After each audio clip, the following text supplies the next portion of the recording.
আজকে একটা দাওয়াত ব্লগ আপনাদের সাথে শেয়ার করব। হ্যালো এভরিওয়ান, আসসালামু আলাইকুম, welcome back to my new another video. I am ইমা ফ্রম ইমাস ডেইলি লাইফস্টাইল। আমার পেজটিতে নতুন হয়ে থাকলে অবশ্যই ফলো করে পাশে থাকবেন। সকালবেলা থেকেই ভিডিওটা শুরু করছি। সকালে উঠেই জামাই আমাকে বেশ চমকে দিল এই কুলফি আইসক্রিম দিয়ে। কার কার এই আইসক্রিমটা পছন্দ অবশ্যই কমেন্ট করে জানাতে ভুলবেন না।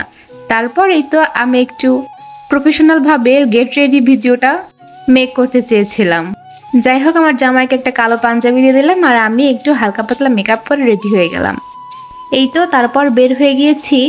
ঝিনাইদহে যারা যারা থাকেন তারা অবশ্যই এই দধি ভান্ডার মিষ্টির দোকানটাকে চিনে থাকবেন। এখান থেকে আমরা বেশ 2 কেজি পরিমাণের মিষ্টি নিয়ে নিলাম।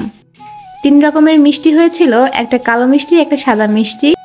এই তো তারপর চলে গেলাম একটা ফলের দোকান খুঁজতে, যেহেতু সেদিন শুক্রবার ছিল, অধিকাংশ দোকানপাটই সেদিন বন্ধ ছিল। এখানে আমি আমার জামাইকে বলছিলাম একটু তাকানোর জন্য, কিন্তু সে কিছুতেই তাকাতে রাজি হচ্ছিল না। যাই হোক, তারপর সেখান থেকে চলে গেলাম একটা ফলের দোকানে। সেখান থেকে 1 কেজি পরিমাণ আপেল আমরা কিনে নিলাম। চারিদিকে বাজারের দ্রব্যমূল্যের যে অবস্থা, না জানি কবে থেকে আমাদের এসব খাওয়া দাওয়া বাদ দিতে হয়। যাই হোক, ফলটাও কেনা হয়ে গেল। এবার আমরা রওনা দেব ছোট ফুপির বাড়ির উদ্দেশ্যে। এই তো এটা হলো ঝিনাইদহের পায়রা চত্বর, অনেকেই চিনে থাকবেন। তারপর সোজা চলে গেলাম আমরা ফুপুদের বাসায়। সেখানে যেয়ে ফুপু কোনোরকম কোনো দেরি না করেই আমাদেরকে খেতে দিয়ে দিল। যেহেতু সেটা দুপুরের টাইম ছিল, আমরা কিন্তু একদম খাওয়ার টাইমে যেয়ে উপস্থিত হয়েছিলাম।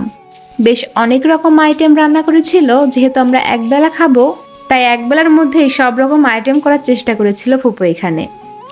এই তো এটা ছিল পোলাও।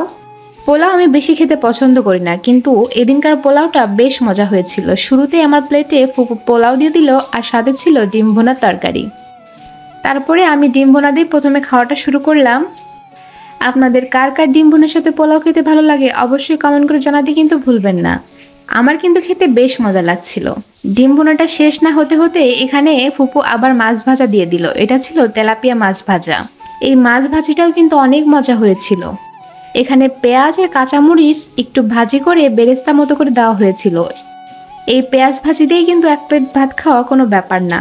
যাই হোক, এক নলা ভাতের সাথে যখন কচি শশা নিচ্ছিলাম তখন আর কি লাগে। এবার পোলাও খাওয়া শেষ হলে এখানে আমার ফুপু দিয়ে দিয়েছিল সাদা ভাত। আর সাদা ভাতের সাথে নিয়েছিলাম মাছ ভুনা। এটা ছিল রুই মাছ। এই মাছ ভুনাটাও খেতে কিন্তু অসাধারণ হয়েছিল। মাছটা কিন্তু একদম ফ্রেশ ছিল। এখানে শুধু পেঁয়াজ দিয়ে একদম ভুনা ভুনা করেছিল। এটা কিন্তু কোনো তরকারি নয়, এটা একদম ছিল ভুনা রেসিপি, যা খেতে অসাধারণ হয়েছিল। যাই হোক, মাছ ভুনাটা শেষ হতে হতেই প্লেটে পড়ে গেল ইলিশ মাছ আর কচুমুখির তরকারি। যেমন কচুমুখি আমার পছন্দ, ঠিক তেমনই ইলিশ মাছও কিন্তু আমার অনেক পছন্দ। আর এই দুইটার কম্বিনেশন থাকলে তো আর কোনো কথাই নেই। যাই হোক, মাছটা কিন্তু খুব ফ্রেশ ছিল।